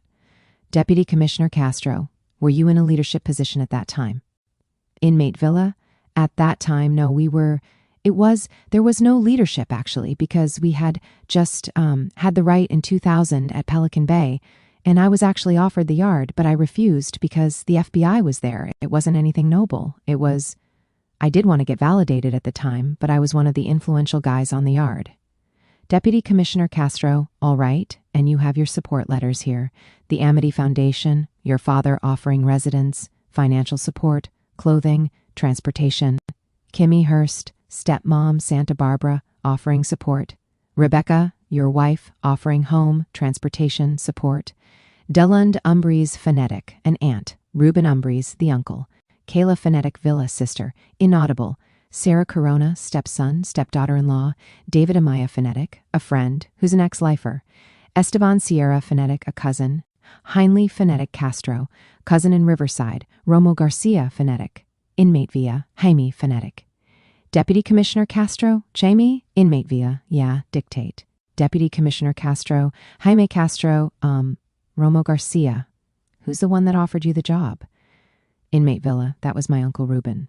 And then if you'll see, and David Amaya's job, in his letter from San Diego, he's offering help, getting me work at Rayo Flooring. Deputy Commissioner Castro, I saw that. And you had some inmates write you letters, too? Inmate Villa, yeah. Deputy Commissioner Castro, there were some laudatory chronos in here also, from staff 2015. You did essays on accepting responsibility, causative factors, did an essay CGA. You did a timeline, Inmate Villa. Deputy Commissioner Castro, why did you do a timeline? Inmate Villa, because it's part of my one of sponsors in CGA said it's better for us to do that, pinpoint these things. Go back and identify our emotions during those times and those experiences. Deputy Commissioner Castro, and you wrote about the debriefing that you did, the slow process. What? I just asked you about? 2 Inmate Villa, yes. Deputy Commissioner Castro, all right. Anything else you want to add? I know you, that was in addition to your documents, but looks like it's relapse prevention plan. Attorney for Inmate Shepherd. And that actually was written quite a while ago. I just made a mistake and didn't include it in the packet. Deputy Commissioner Castro, okay, talking about internal and external triggers, coping skills. Here's the emotion management plan.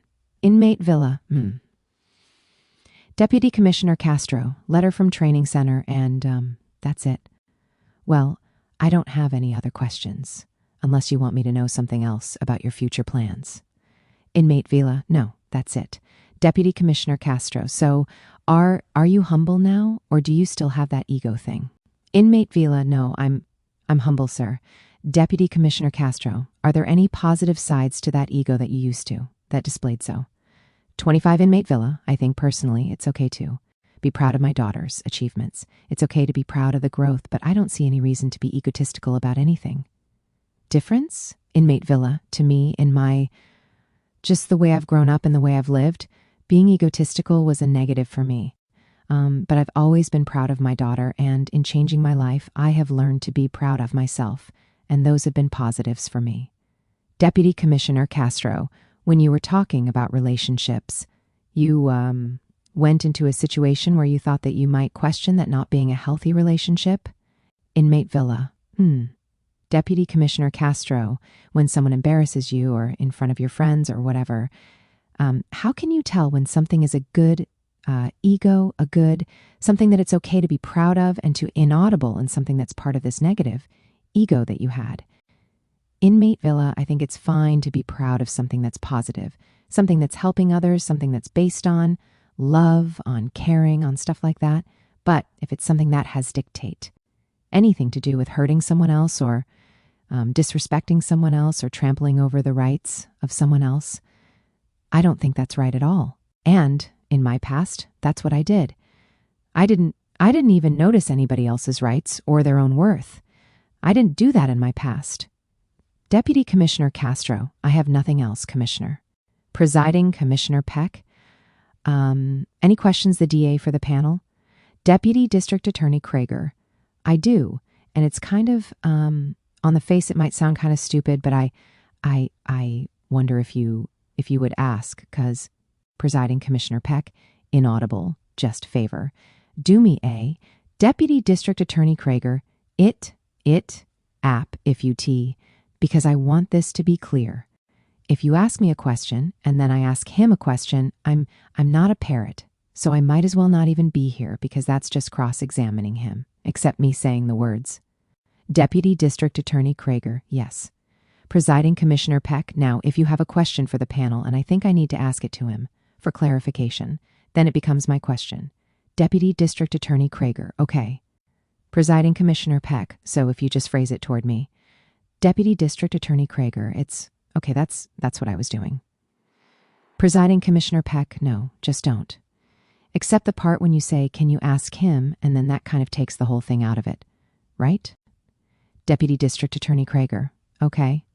You touched on what he's going to do when he gets out, Presiding Commissioner Peck, yeah. Deputy District Attorney Krager. And he's got some plans in that regard, given his background of basically never living on the outside and having to fend for himself. Why does he want to get out? What's his prime motivation for not being incarcerated?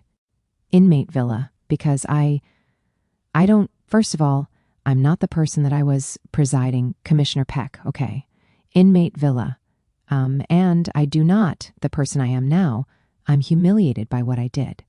The former person was proud of what he did. I don't want my impact on the world to be that I killed a man. Presiding Commissioner Peck, let me word it another way. If you were to get out, what are you planning on accomplishing? Inmate Villa, if I was to get out, I would like the DA of Santa Barbara to know that any help that I can be to them in trying to get these guys away from the gang that I founded and any other gang in that city, I will help them. Presiding Commissioner Peck, so, you want to your mistakes? Correct. Inmate Villa, absolutely. Deputy District Attorney Krager, in line. With that, there's been some of these prison letters for struggling youth. Have any that he's authored been directed towards Santa Barbara? Presiding Commissioner Peck, anything towards Santa Barbara? Inmate Villa, I'm actually the facilitator for this institution for that. We don't know where they go, but like I said, I'm extending that, and I mean that completely. Anything I can do to try to break that gang, to help them, I want to do it. Deputy District Attorney Krager, nothing else.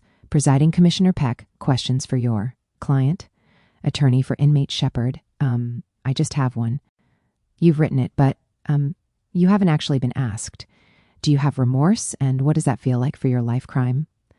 Inmate Villa, yes, I do have remorse, and for me, it's the shame and humiliation that I have for what I did. Attorney for Inmate Shepard, and what does that remorse motivate for you? Inmate Villa, positivity. I want to do good. I want to be of service everywhere I can be.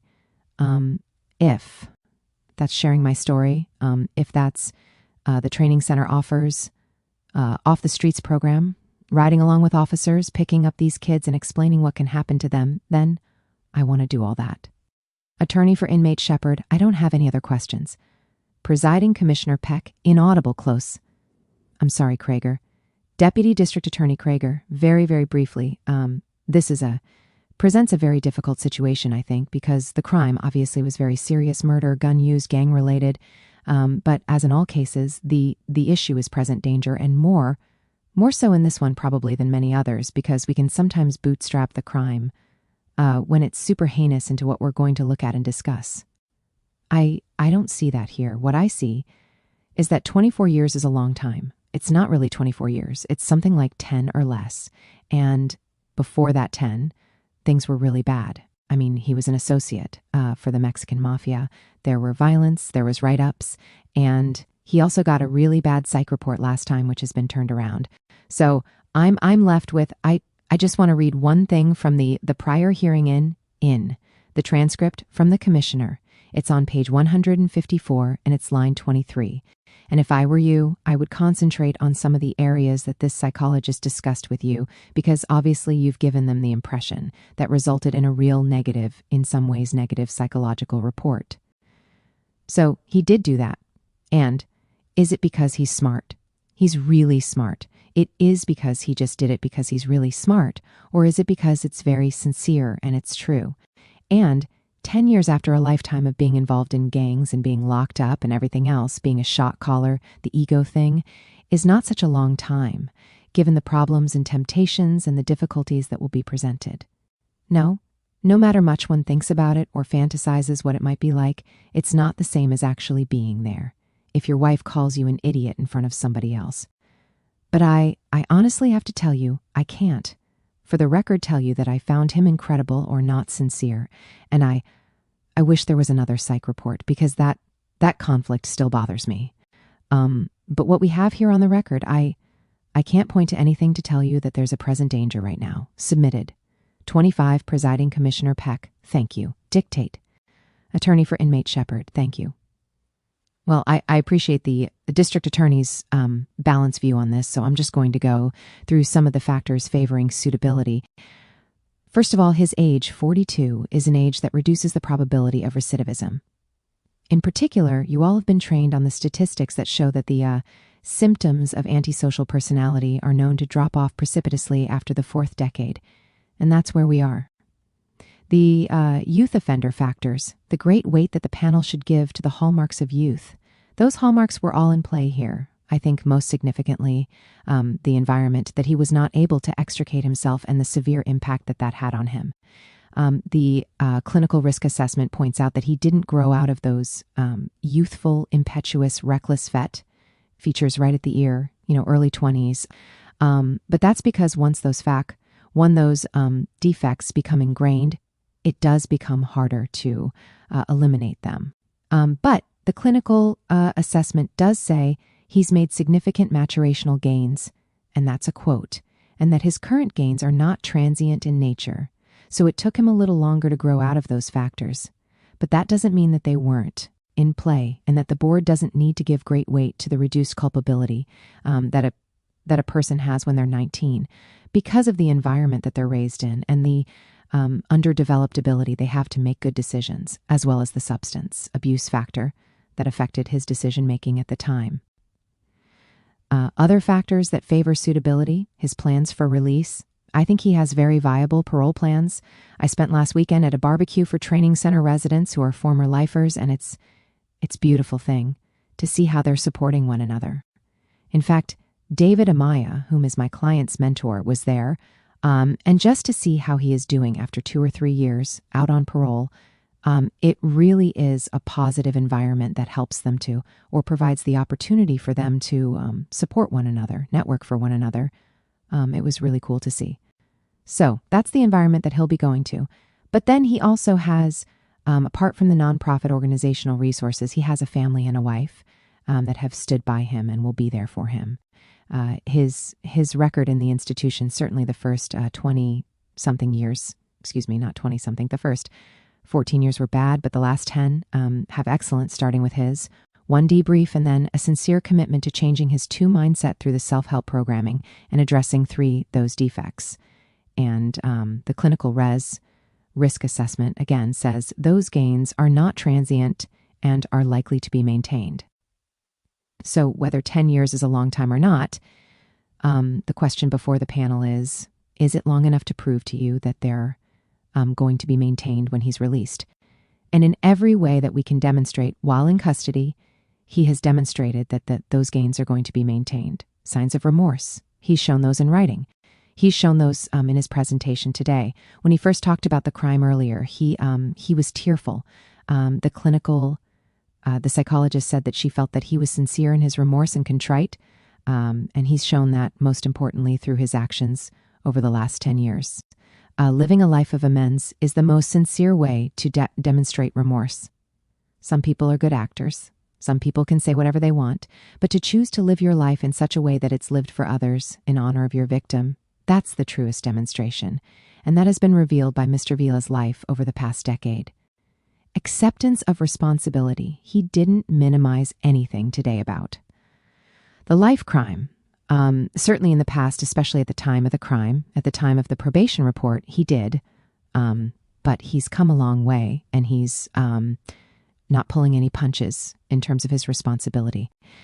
I also thought it was really significant, the level of responsibility he admitted to for his role in EME and his role here in prison politics, to admit to so much violence that ISN had even on the record, really speaks to his credibility and his honesty.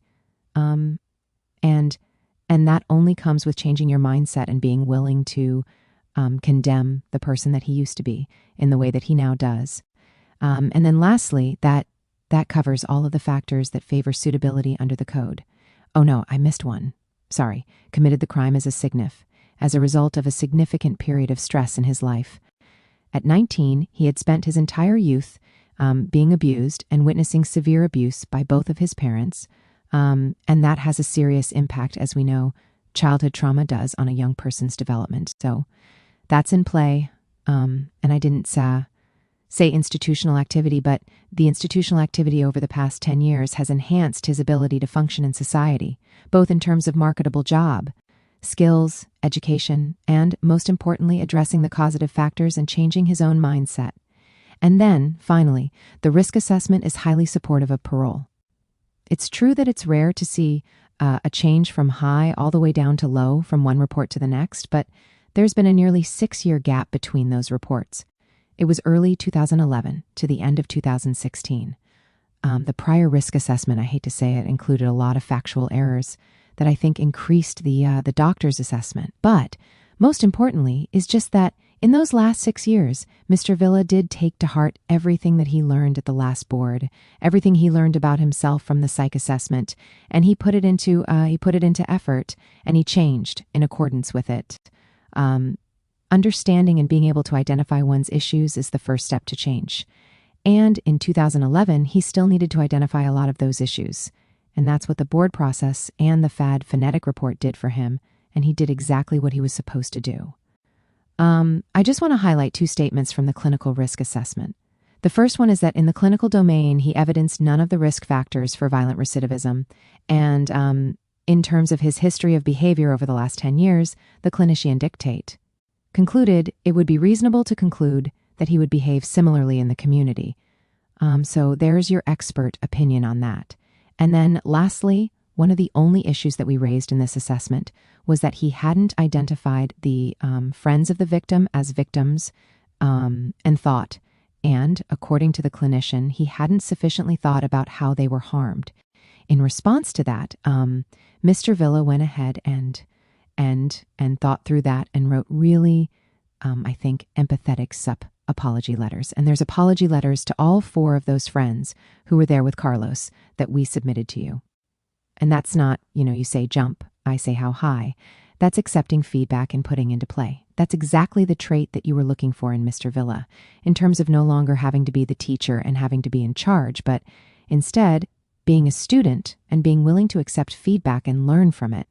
And that's what he did in that case. So for all those reasons, and in light of the supportive opinion of the risk assessment, I would that you find him suitable. Thank you, Presiding Commissioner Peck. Thanks. All right, let's hear from the most important here. Who? Tell me why you think you're suitable. Dictate. Inmate Vila. Can I read Presiding Commissioner Peck, or whatever you want to say? Inmate Vila, this closing statement. Presiding Commissioner Peck, yeah. Inmate Vila. Okay. I'd like to start this off by apologizing to everyone in this room. I'm sorry for putting you in this situation. 23 years and 9 months ago, I was a gang member, controlled by deep-seated core issues, defects of character, and warped beliefs. I didn't respect or care about the law. I didn't value life. I didn't see anything wrong with the way I thought, the things I believed, or the harm I caused. I didn't hesitate to take a gun, chase down Carlos Medina, and shoot him in the back of the head. I'm ashamed to admit to this panel that after I shot Carlos and left him on the cold pavement to die, I went home and went to sleep, as if nothing happened. I had no thoughts or concerns about him, his friends, who watched me shoot him, his family, or my community. When I was arrested for this senseless crime, I blamed Carlos, his family, and his friends for my actions. I blamed Carlos's friends, the police, the DA, the judge, and the jury. I refused to acknowledge my responsibility, my selfishness and ego, and warped beliefs didn't allow for that. Upon entering the CDC, I chose to dive deeper into my criminality, all the while blaming others for the horrible decisions and suffering that I was causing. I had no compassion in my heart and no remorse for any of the victims of my actions. When I lost my mom in 2000, I finally thought about Carlos, his family, and his friends. I realized the type of pain that I caused. Even then, in the worst pain of my life, I didn't stop victimizing others. As deep and devastating as my pain was, my core issues and defects of character were even deeper. I went another 4 years and 4 months actively engaged in my lifestyle addiction, core beliefs, core issues, and defects of character. On October 20th, 2005, after months of internal debate, I took the first step in changing who I was. Since that time, I have developed insight into my core issues and beliefs, my defects of character, my alcohol and drug abuse. I worked my CGA steps, learning how to apply them to my daily life and interaction. I've given my life to Jesus Christ, my Lord and Savior. I mentor others. I have love and peace in my heart. My interactions with others are based on acceptance, caring, love, humility, and compassion. The relationships in my life were all based on those same principles. I think of Carlos daily. I dictate, speak of him every chance I get to work with others in recovery. I live my life in service of others. I am proud to help others in any positive way. I am not who I was when I entered prison. I am not who I was in October of 2005, and it is my hope that I've been able to show that to this panel. Thank you. Presiding Commissioner Peck, it is approximately 4:30. We are going to recess for deliberations. Attorney for Inmate Shepard, I hope I don't need to, inaudible, recess. 0000, California Board of Parole Hearings decision. Deputy Commissioner Castro, back on the record. Presiding Commissioner Peck, all right. We're all back on the record. The time's approximately 5:40. All parties that were present have returned for announcement of the panel's decision. Mr. Villa was received October 20th, 1994, for a murder second and assault with force likely to produce GBI. Santa Barbara case number 197,987. Mr. Villa had an MEDP, or minimum eligible parole date, of November 2nd, 2012. Sentence was 20 to life. The victim won Carlos Medina. According to the California Supreme Court, in making the parole eligibility decisions, the panel must not act arbitrarily or capriciously, must consider all relevant and reliable information available. In your case, Mr. Villa, we looked at your central file, looked at the comprehensive risk assessment by Dr. Robinson. We listened to your testimony, listened to the opinions of the Santa Barbara County District Attorney's Office, and we listened to you. Your attorney articulates suitability factors. You have confidential information. Let me just cover it now, just because I want to get it out of the way. There are memos in John Villa J. 38,001 decision, page 1, March 7th, 2017. They're dated March 16th, 2016, March 4th, 2016, August 21st, 2015, December 1st, 2014, and then there's your debriefing memo dated January 15th, 2007 that we all reviewed. Even though it sounds like there's information that's new, the information that's in those documents is all old. Inmate Villa. Okay. Presiding Commissioner Peck, so the reason why I put it on the record like that is because we're just the first step in the process, and I don't want someone looking in your file, which they will look in the future, and they will say, wow, look at all that recent confidential information. Inmate Villa, Presiding Commissioner Peck, Was Commissioner Castro and Commissioner Peck drinking their bath water when they did this decision? And I want everyone to know that we read thoroughly that information and we both assessed that it was, in fact, historical, very historical. Inmate Villa, okay. Presiding Commissioner Peck, okay. Inmate Villa, thank you. Presiding Commissioner Peck, all right. Fundamental consideration in making a parole, Consid John Villa J38001 decision, page 23717, dictate. A parole suitability consideration, and that is the pub. Potential threat to public safety upon an inmate's release. Denials are based on evidence in the record of an inmate's current dangerousness. Having these legal standards in mind, we find you do not pose an unreasonable risk of public safety. Inaudible. We gave great weight to the hallmark features of youth, diminished culpability of juveniles as compared to adults, and we looked to see if we could find any subsequent growth or maturity, and we did, but, as far as when you were young, we gave great weight to development of psychology and brain science. The parts of the brain involved in behavior control continue to mature through late adolescence and early adulthood. Early adulthood brains are not fully developed and mature in regions and systems related to higher order functions, such as impulse control, planning ahead, and risk avoidance. And we also took into consideration that juveniles are more capable of change than adults. We also took into consideration the difference between adult and juvenile minds, and we also took into consideration that neurological developments occur as you mature. So we note that you have had significant growth and maturity. John Villa J38001 decision, page 33717, dictate. Currently disassociated from gang life, you were involved in the community, and while you were in prison, you have been involved in rehabilitative efforts that address your gang involvement through CGA. You discontinued alcohol and drug use, and you've been involved in rehabilitative efforts to reduce the risk of recidivism due to substance abuse, addictions.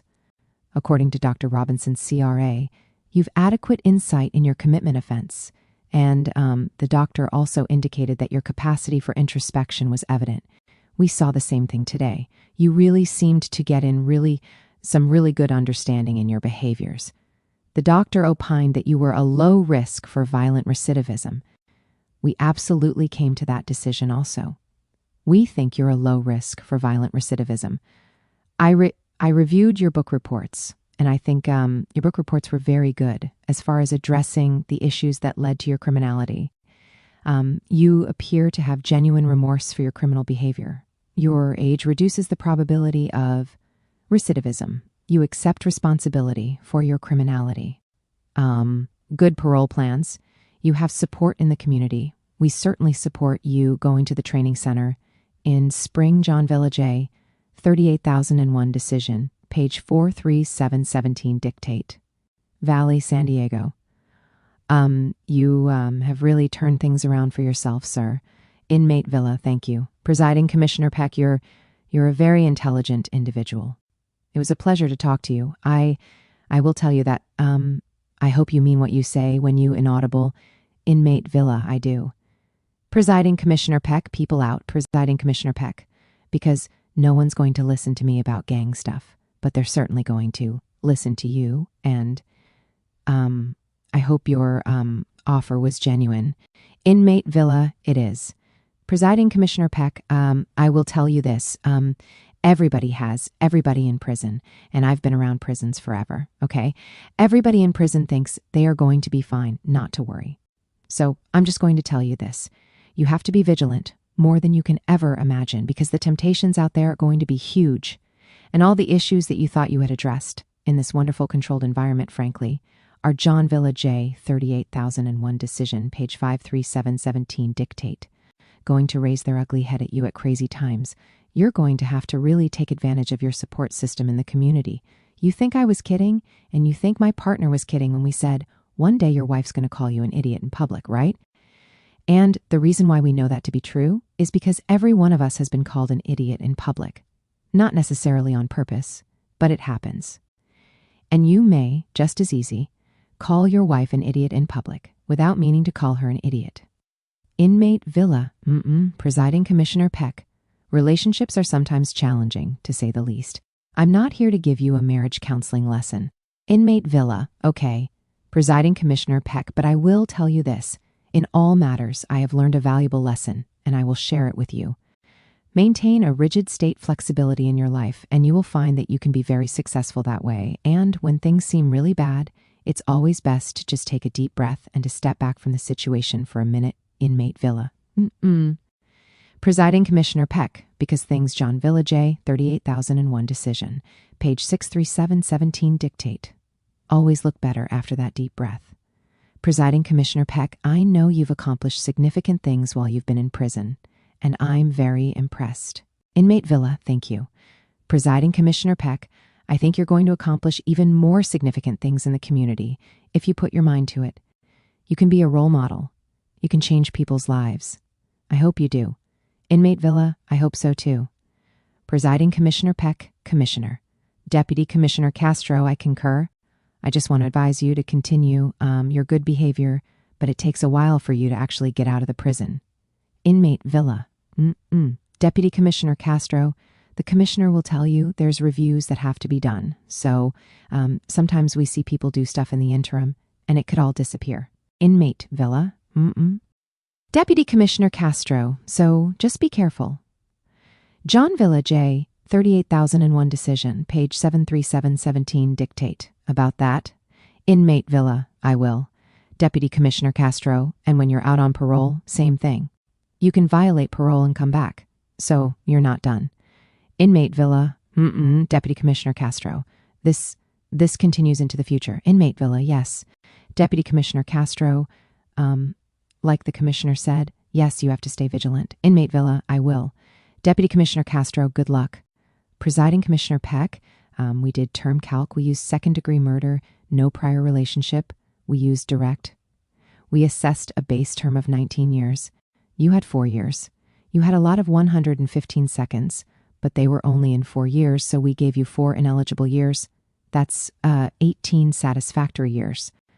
I didn't give you any exemplary years, even though, it looks like you've really done some work, but even with that, you ended up with an estimated release date of December 21st, 2007. So I don't think that's John Villa J38001 decision, page 83717 dictate. Going to be an issue for you. Anyway, it looks like you served your term. This is just the first step of the process. Inmate Villa. Yeah. Presiding Commissioner Peck. So there's going to be a lot of eyes on this file. For the first set of eyes is going to be decision review, and frankly, decision review are the board lawyers, and they're going to make sure that Commissioner Castro and I covered all the issues and make sure that we dotted all the I's and crossed all T's, and we followed the law. Inmate Villa, okay. Presiding Commissioner Peck, and then hardwood phonetic comes through, and that's when the governor takes a look at your case. Inmate Villa, yeah. Presiding Commissioner Peck, I think you should understand that unfortunately, Commissioner Castro and I have a great advantage than what the governor has, and that's because if we got a question, Inmate Villa, Presiding Commissioner Peck, we just ask you. John Villa, J38001 decision, page 93717 dictate. You're just sitting right here. Inmate Villa, yeah. Presiding Commissioner Peck, we can see your body language. We can see how you respond to things. We can see how you're like leaning forward to us, kind of indicating that you're open and honest and you're willing to talk. Body language is what, 70% of communication? Inmate Villa, Presiding Commissioner Peck, or maybe even more. All right, so, we can see that body language that you have that really indicates to use how willing and open you are to talk to us. But there is nowhere in the transcript that shows that. Inmate Villa, yes. Presiding Commissioner Peck, right? Except for what I just said. So, be patient. I have no idea what the governor's going to do. I wouldn't worry about it if I were you. Inmate Villa, okay. Presiding Commissioner Peck, there are some commissioners that give you this advice and say, don't tell anybody. It's going to sabotage you. John Villa J, 38001 decision, page 103717 dictate. Inmate Villa, yeah. Presiding Commissioner Peck, you know something? I'm not going to tell you how to do time. I mean, you know who's out there that you can trust. You know who's out there that you can't trust. I mean, you know who you can tell. You know who you shouldn't tell, but And I don't care what you do, right? 'Cause you're a grown-up, right? Inmate Villa. Presiding Commissioner Peck. But just be careful. There are sometimes 115 is a devastating, Inmate Villa, yes. Presiding Commissioner Peck. Confidential information is new stuff. You never know what people are going to say about you, and I don't know, just think about things before you go out there.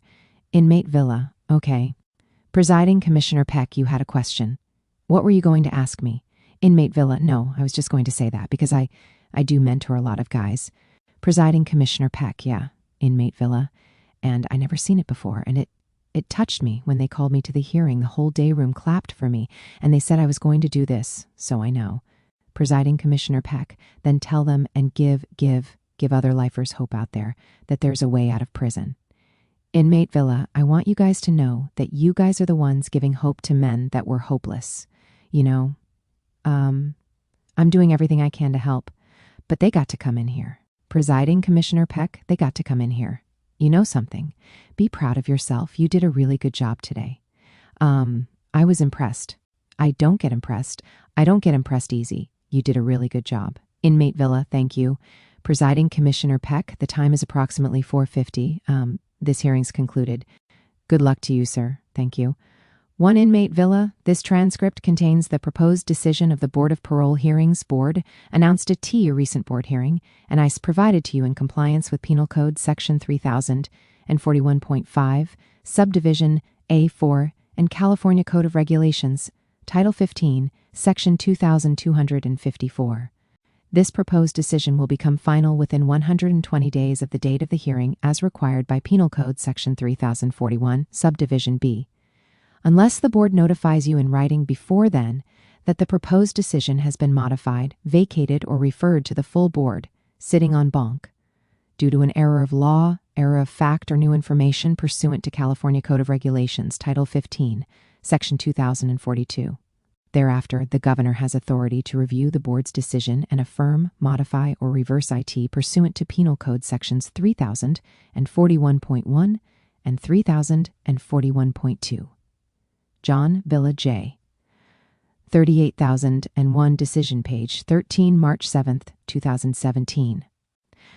I, Holly White, as the official transcriber, hereby certify that the attached proceedings in the matter of the life-term parole consideration hearing of John Villa, CDC number J38001, Ironwood State Prison, Blythe, California, March 7th, 2017, 2:30 p.m. were held as herein appears. Further, this transcript is a true, complete, and accurate record, to the best of my ability, of the recorded material provided for transcription.